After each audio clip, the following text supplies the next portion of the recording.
Kali ini Cikgu Linda akan berkongsi pula bagaimana ingin mengarang untuk pelajar tingkatan 4 mengikut DSKP, iaitu berdasarkan standard kandungan dan standard pembelajaran. Jadi yang pertama ialah standard kandungannya ialah 3.4, iaitu murid boleh menulis untuk menghasilkan sesuatu penulisan secara terancang. Jadi nanti saya akan terangkan bagaimana secara terancang itu. Dan yang kedua ialah standard pembelajaran, iaitu 3.4.3, iaitu menulis perenggan isi dengan bahasa yang gramatis secara kritis dan kreatif. Jadi bagaimana nak menulis karangan secara kritis dan kreatif, iaitu kritis dan kreatif inilah ciri-ciri karangan yang cemerlang.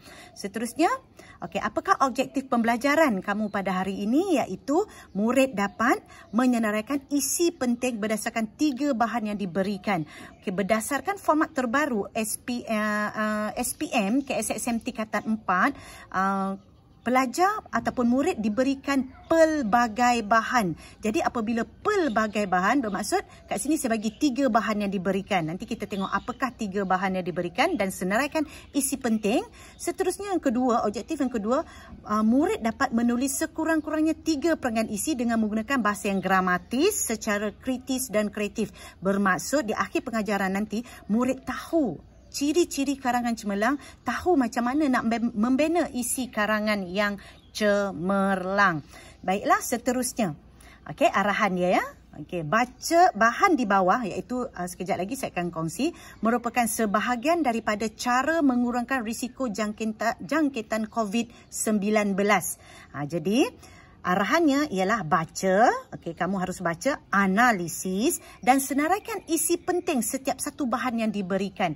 Jadi senaraikan isi penting tu nanti, kejap lagi saya akan terangkan, tapi senaraikan selepas habis saya mengajar ini, kamu senaraikan dalam bentuk peta minda ataupun peta iting dalam buku karangan kamu. Okey, baiklah, kita tengok kepada bahan yang pertama. Bahan yang pertama ialah kurangkan risiko jangkitan novel coronavirus 2019 nCoV, okey, ataupun nama pendeknya COVID-19. Okey, jadi macam mana nak kurangkan risiko jangkitan? Okey, ini infografik ni saya ambil daripada Kementerian Kesihatan. Okey, yang pertama, tutup mulut dan hidung menggunakan tisu apabila batuk dan bersin. Okey, buang tisu yang telah digunakan ke dalam tong sampah, jangan disimpan. Kedua, kerap cuci tangan menggunakan air dan sabun atau bahan pencuci tangan ataupun hand sanitizer. Yang ketiga, pakai penutup mulut atau hidung, mask ya, apabila terpaksa berhubung atau berurusan dengan orang lain. Seterusnya, pastikan anda menjaga kebersihan diri sepanjang masa. Macam ni, mandi, bersih-bersih. Okey, baiklah, ini ialah bahan satu. Tetapi daripada bahan satu ni saya nak kongsi sedikitlah. Okey, maksudnya nak kupas sedikit. Apakah kita ambil satulah daripada bahan satu ni. Satu iaitu yang nombor 3 ni. Pakai penutup mulut dan hidung ataupun mask apabila terpaksa berhubung atau berurusan dengan orang lain. Jadi tanggungjawab siapakah ini? Jadi pakai penutup hidung ni tanggungjawab siapa? Pastinya setiap individu di dalam dunia ini ataupun lebih spesifik setiap individu rakyat Malaysia. Siapa? Kamu, saya, orang tua, orang muda, semua kena pakai penutup mulut dan hidung apabila terpaksa berhubung ataupun berurusan dengan orang lain. Tanggungjawab semua untuk memastikan, untuk mengurangkan risiko terkena jangkitan COVID-19. Jadi tanggungjawab siapa sudah terjawab. Jadi kat sini, hak siapa ni? Hak siapa ni? Kenapa kena buat begini? Hak siapa sebenarnya? Hak siapa iaitu hak rakyat Malaysia berhak. Rakyat Malaysia berhak mendapat persekitaran yang bersih dan selamat. Jadi semua orang berhak mendapat persekitaran yang bersih selamat apabila semua orang memakai penutup mulut dan hidung untuk mengurangkan risiko kejangkitan COVID-19, maka hak itu ialah hak rakyat Malaysia semua. Jadi apabila semua mengikuti apa yang disarankan oleh Kementerian Kesihatan, maka kita dapat melahirkan persekitaran yang bersih dan selamat. Okey, baiklah. Seterusnya kita pergi kepada bahan 2. 7 langkah pencucian tangan yang efektif. Efektif bermaksud kena ikut apa yang disarankan oleh Kementerian Pendidikan. Okey, kita tengok. Ini langkah pertama, kedua, ketiga, keempat, kelima, keenam, ketujuh. Kalau dalam karangan tak payahlah tulis langkah-langkah ni. Kamu hanya begitu 7 langkah yang efektif yang disarankan oleh Kementerian Kesihatan. Begitu. Okey, baiklah, daripada bahan 2, seterusnya kita pergi kepada bahan 3. Bahan 3 ini ialah bersama tangani wabak COVID-19, kenali gejala. Anda kata kamu ada gejala demam, batuk, sesak nafas, dapatkan bantuan perubatan sekiranya kamu mengalami gejala di atas. Ataupun kamu berhubung rapat dengan pesakit positif ataupun kamu pernah pergi ke negara yang mengalami wabak. Baiklah, jadi hubungi CPRC Kebangsaan Negeri, Klinik Maya untuk tindakan lanjut. Apakah CPRC ini? CPRC, okay, saya kongsi sedikit. CPRC ialah Crisis Preparedness and Response Center, iaitu satu pusat yang berkaitan dengan kesiapsiagaan tindakan cepat ketika berlaku krisis kesihatan awam. Apakah krisis kesihatan awam di negara kita? Iaitu penularan COVID-19. Okey. Jadi kat sini apa pencegahannya? Kerap cuci tangan. Ini ada lagi satu informasi. Dengan sabun sekurang-kurangnya 20 saat setiap basuhan. Okey. Selain pada 7 langkah, kena tulis pula 20 saat setiap basuhan. Lepas tu, kedua, elak menyentuh mata, hidung dan mulut dengan tangan yang tidak dicuci. Cuci tangan terutamanya selepas batuk atau bersin, sebelum atau selepas ke tandas, sebelum makan atau menyediakan makanan. Okey, seterusnya duduk di rumah sekiranya anda sakit. Jangan keluar. Apabila kamu keluar, kamu sakit, kamu menyebarkan virus, menyebarkan penyakit. Dan akhir sekali, tutup mulut dengan tisu ketika batuk atau bersin. Buang tisu tersebut ke dalam tong sampah. Pastikan kamu buang tisu itu ke dalam tong sampah. Jangan terlambat untuk mendapatkan rawatan. Okey, baiklah. Seterusnya daripada bahan 3 ni, saya kupas sedikit. Satu ni, iaitu tadi ada ditulis elak menyentuh mata, mulut, hidung dan tangan yang tidak dicuci. Mengapa agaknya? Kenapa tak boleh kita jangan sentuh mata, mulut, hidung dengan tangan yang tidak dicuci? Okey, baiklah, saya nak kongsi sedikitlah ilmu sains. Okey, daripada sudut sains, bendalai yang ada pada mata iaitu air mata, mulut iaitu air liur iaitu mukus dalam mulut kita, dan hidung iaitu kita punya selsema kita tu, okey, merupakan bukan selsema, maksudnya cecair dalam hidung, minta maaf, ataupun mukus dalam hidung. Itu merupakan barisan pertahanan pertama menghalang kemasukan mikroorganisme luar seperti bakteria. Maksudnya anda kata ada kotoran ataupun bakteria masuk, jadi mata, mulut, hidung merupakan pertahanan pertama. Contohnya kan, kalau ada habuk ataupun bakteria terkena pada mata kamu, selalu kan kalau kamu sakit mata, tahi mata kamu banyak kan, jadi maksudnya air mata tu sebagai pertahanan pertama supaya bakteria itu tidak masuk ke dalam badan kamu. Tetapi dalam isu COVID-19 ini, dia virus, bukan bakteria. Andai kata tangan kamu ada virus coronavirus ini, kalau kamu kesat mata, jadi pertahanan pertama kamu sudah runtuh. Ataupun kamu gigit tangan ke kan, ataupun kamu korek-korek hidung ke, pertahanan pertama kamu sudah runtuh. Maksudnya virus itu boleh masuk dalam melalui mata, hidung dan mulut ini untuk menyerang tubuh badan kamu. Jadi pastikan kamu elak sentuh mata, mulut, hidung dengan tangan yang tidak dicuci. Seterusnya, selesai kenal pasti isi penting dalam bahan 1, 2 dan 3. Okey, baiklah. Seterusnya kita pergi kepada aktiviti yang kedua, iaitu tulis sekurang-kurangnya 3 perenggan isi cara-cara mengatasi penyakit COVID-19 daripada terus merebak. Baiklah, jadi 3 perenggan isi. Anda boleh merujuk rangka isi karangan di bawah. Kejap lagi saya kongsi. Untuk menulis perenggan isi yang lengkap. Isi yang lengkap dengan bahasa yang gramatis secara kritis dan kreatif. Ingat pesan Cikgu Linda, duduk diam-diam di rumah sambil menuntut ilmu dengan Cikgu Linda. Seterusnya kita pergi kepada ni. isi pertama ataupun ayat topiknya membasuh tangan dengan cara yang betul. Okey, arahan soalan kita tengok balik. Arahan soalan apa? Cara mengatasi penyakit COVID-19 daripada terus merebak. Jadi kalau merebak, jadi membasuh tangan dengan cara yang betul. Ambil kat mana isi ni? Daripada 3 bahan tadilah. Okey, kita dah tengok kan? Membasuh tangan dengan cara yang betul. Okey, bagaimana nak menjana idea kritis? Jadi saya sarankan menggunakan teknik STEM. Teknik STEM itu siapa? Tanya diri kamu. Tempat dan juga masa. Siapa ni? Siapa yang kena basuh tangan? Seseorang. Okey, siapa yang sarankan? Kementerian Kesihatan Malaysia. Okey, kat mana kena basuh tangan dengan cara yang betul? Di kantin, okey, ataupun di restoran, ataupun di tandas. Tempat. Pada waktu bila ni? Pada waktu bila? Yang sebenarnya tempat dan masa ni mana saya ambil daripada bahan 1, 2, 3 tadi saya ambil. Jadi dalam karangan nanti kan, dalam peperiksaan akan diberi beberapa bahan, mungkin 2, mungkin 3. Daripada bahan itulah kamu ambil jadikan isi. Jadi jangan diketepikan bahan itu, gunakan bahan itu semaksimum mungkin untuk menulis karangan yang cemerlang. Ni pada waktu bila ni nak membasuh tangan ni? Selepas batuk atau bersin. Ini saya ambil daripada bahan tadi. Sebelum atau selepas ke tandas. Sebelum makan atau menyediakan makanan. Ataupun selepas makan. Kemudian 20 saat lah. Apa 20 saat? Basuh tangan tadilah. 20 saat. Okey, jadi kritis ini menggunakan teknik STEM. Kritis ini iaitu secara spesifik. Inilah spesifik. Baiklah.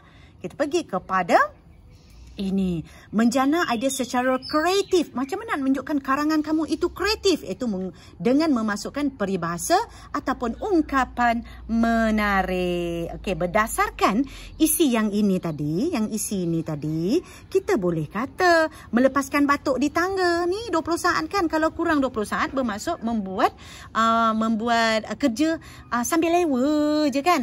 Jadi kena 20 saat. Iaitu inilah dia ungkapan menarik, melepaskan batuk di tangga. Jadi sudah terang lagi bersuluh ni nak letak mana ni? Ini pun ungkapan menarik ataupun peribahasa. Jadi nak senang saya letakkan setiap perenggan itu ayat penegasnya ada ungkapan menarik. Jadi bermaksud sudah terang lagi bersuluh ini ialah ayat penegasan perenggan ini. Baiklah. Kreatif, masukkan peribahasa dan ungkapan menarik. Okey. Seterusnya, ini apa ni? Ini cerita pasal melepaskan batuk di tangga tadilah ni. Okey, inilah batuk. Ini batuk ni, ni batuk. Ini iklan saja ni nak bagi kamu lagi faham ya. Ini batuk, ini tempayan. Jadi batuk ni digunakan untuk mencedok air dalam tempayan nak basuh kaki naik ke tangga ke atas. Jadi saya nak terangkan asal-usul peribahasa melepaskan batuk di tangga ni. Apa rasionalnya membuat kerja sambil lewa? Ini adalah antara inovasi saya lah ya. Okey, kita tengok ini. Kata kunci, definisi, situasi rasional. Kita tengok apakah definisi batuk tadi. Saya dah beritahu dah. Batuk, okey. Sebenarnya batuk ni ada yang berpendapat batuk BATUK ini sebenarnya BATOK, iaitu tempurung kelapa. Batuk diperbuat daripada tempurung untuk mencedok air.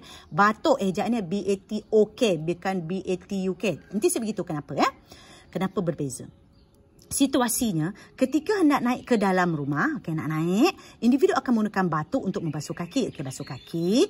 Kemudian lepaskan batuk itu begitu sahaja kerana memikirkan untuk naik ke atas rumah tanpa menghiraukan kedudukan batuk. Jadi nak cepatlah ni. Jadi rasionalnya menggambarkan keadaan suatu pekerjaan dilakukan sambil lewa. Nak cepat sambil lewa, nak cepat ni sebab nak memikirkan nak naik atas. Jadi ingat ya pesanan saya, DBP menerima perkataan batuk kerana sudah mantap. Jangan dalam karangan nanti kamu buat BATOK.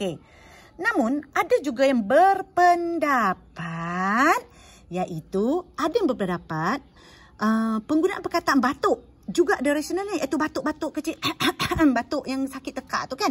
Hal ini disebabkan masyarakat zaman dahulu apabila bertandang ke rumah orang akan memberi salam.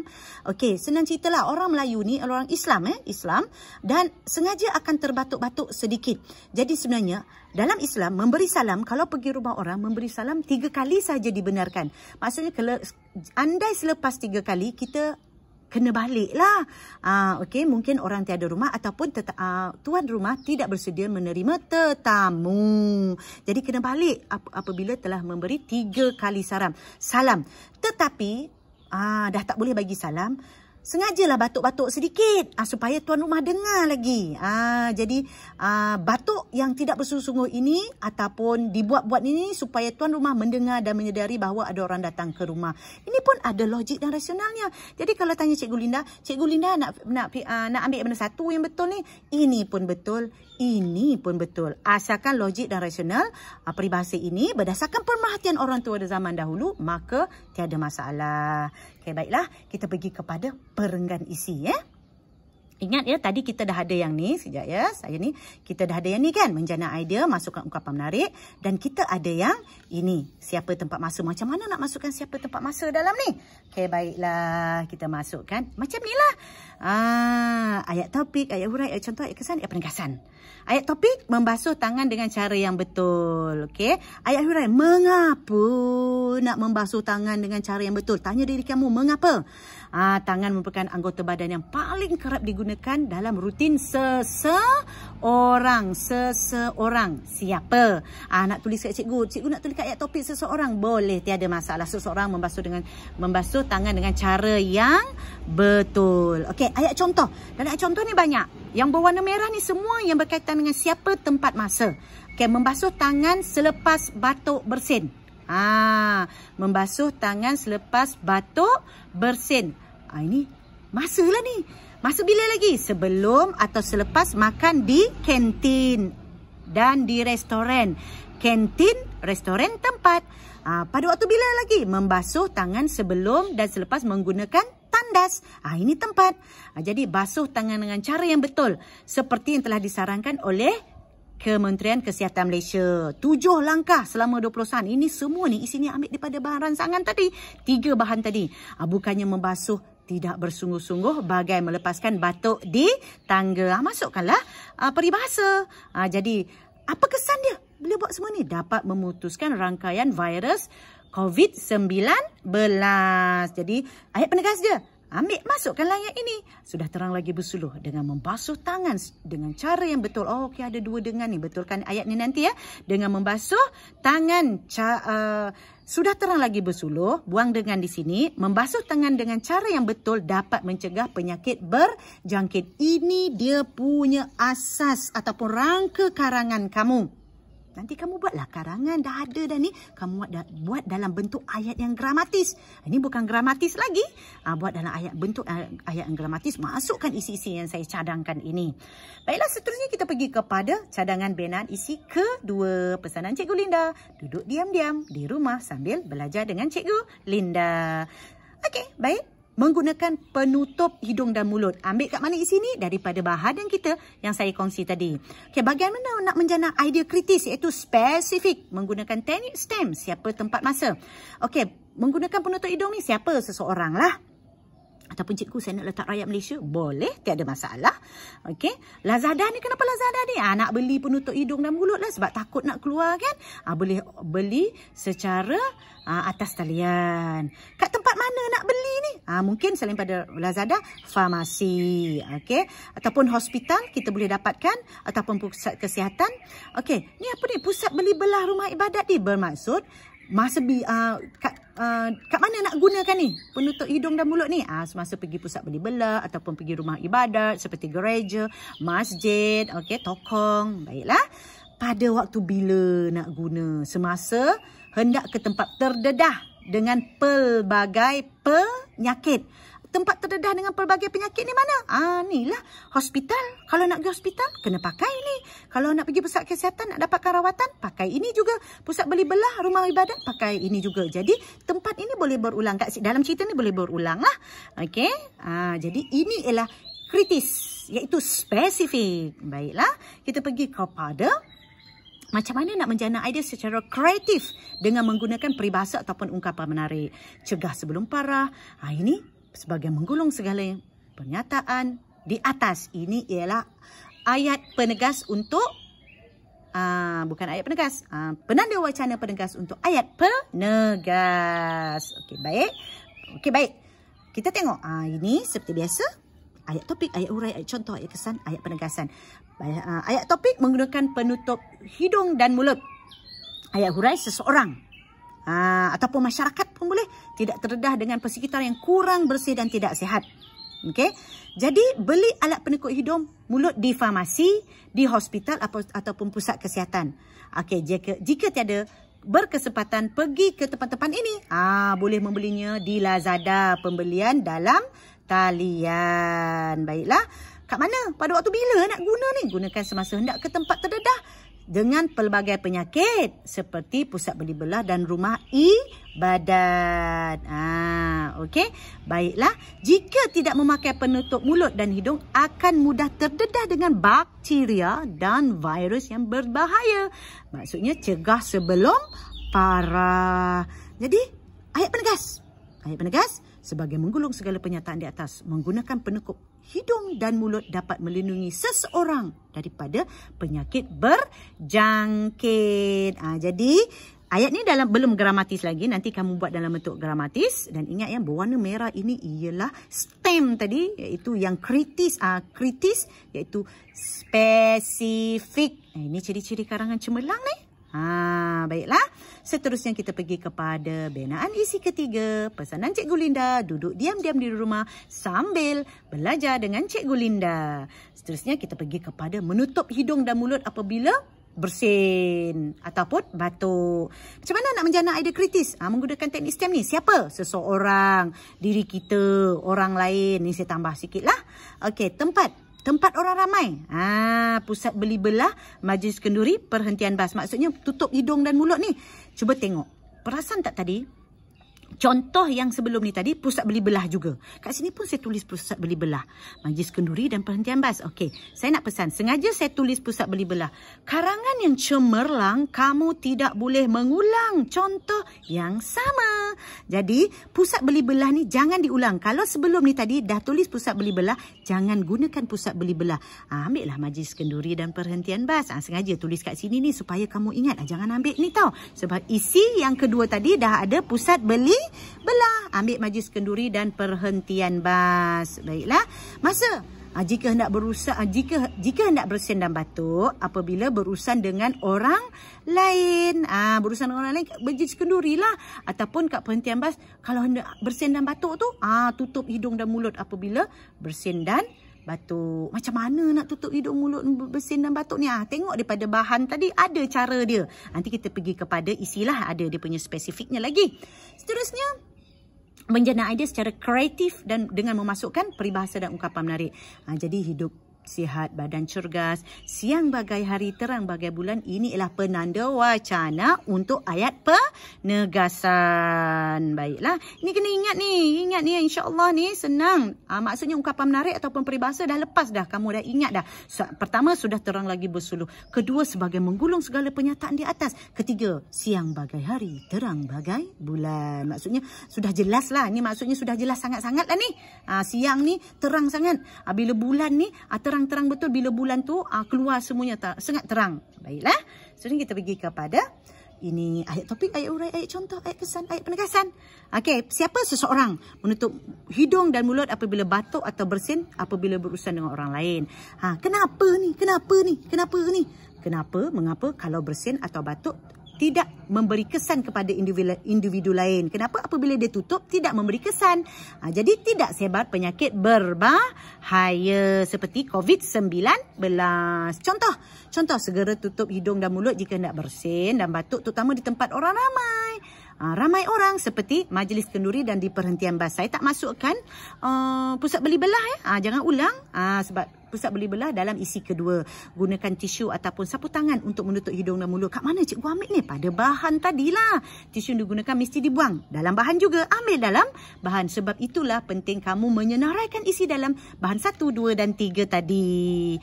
Jadi, ayat kesan. Diri kita dan orang lain tidak dijangkiti penyakit. Hidup sihat, badan cergas. Ayat penegas. Siang bagai hari, terang bagai bulan. Menutup hidung dan mulut apabila batuk atau bersin dapat menghindari sesuatu daripada penyakit berjangkit.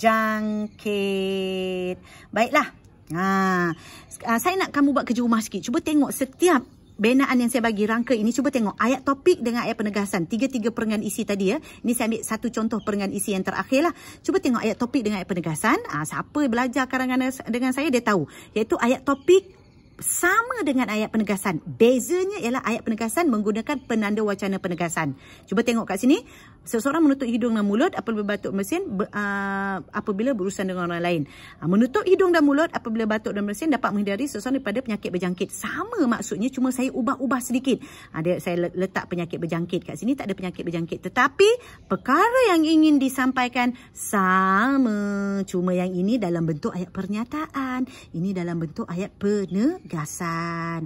Jangan lupa ayat penegasan. Ciri-ciri karangan cemerlang. Mesti ada ayat penegasan. Ciri-ciri karangan cemerlang. Mesti ada ungkapan menarik ataupun peribahasa. Ciri-ciri karangan cemerlang. Kamu punya idea mestilah spesifik ataupun kritis. Ini kritis lah ni. Kritis. Ciri-ciri karangan yang cemerlang.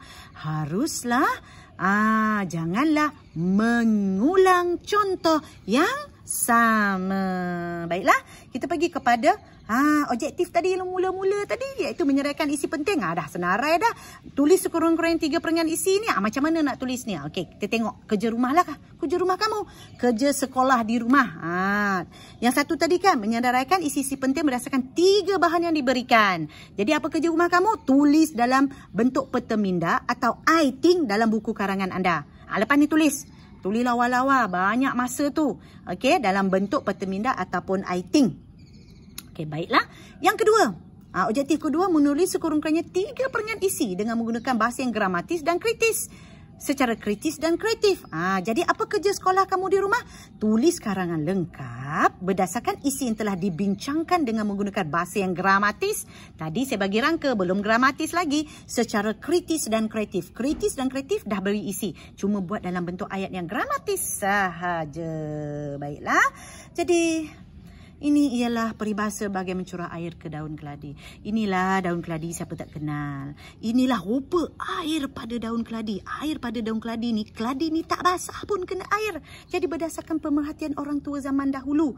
Bagai mencurah air ke daun keladi ialah, apa definisinya? Keladi ialah tumbuhan yang tumbuh di tempat yang berair atau paya. Ni tempat berair atau paya ni. Sifat daun keladi ialah kalis air atau tidak basah. Jadi situasinya apabila dicurahkan air ke atasnya, daunnya tidak basah. Rasionalnya memberi nasihat kepada seseorang dan nasihat itu sia-sia sahaja kerana tidak dipedulikan dan diendahkan. Samalah nasihat saya tadi. Ciri-ciri karangan cemerlang. Janganlah nasihat saya ataupun pesanan saya bagai mencurah di daun keladi. Bukan di daun keladi, ke daun keladi. Kalau dalam SPM buat di daun keladi, salah tahu. Kosong markah.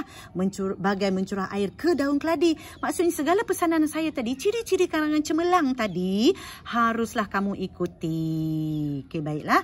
Senyum. Kambing ni dia pandai ke tidak senyum ni? Sebenarnya sifat binatang mana ada pandai senyum. Tapi berdasarkan orang tu pada zaman dahulu, kambing ni muka dia manis senyum ni, dikiaskanlah senyum kambing ini bermaksud. Kita pergi kepada rasional je lah. Apabila berhadapan dengan individu yang senyum dibuat-buat, maka dikatakan senyum kambing. Kambing ni dia senyum buat-buat je. Mana dia tahu dia senyum. Ataupun ni macam senyum Perli lah, senyum buat-buat. Senyum sinis. Senyum buat-buat. Jadi, maka itu saja pesanan saya.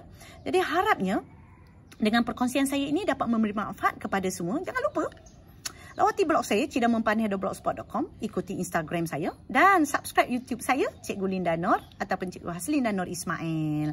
Baiklah, itu saja, semoga memberi manfaat kepada semua. Alhamdulillah selesai perkongsian saya, dan kalau tak faham boleh ulang banyak kali bagaimana nak buat karangan cemerlang. Assalamualaikum warahmatullahi taala wabarakatuh dan salam sejahtera.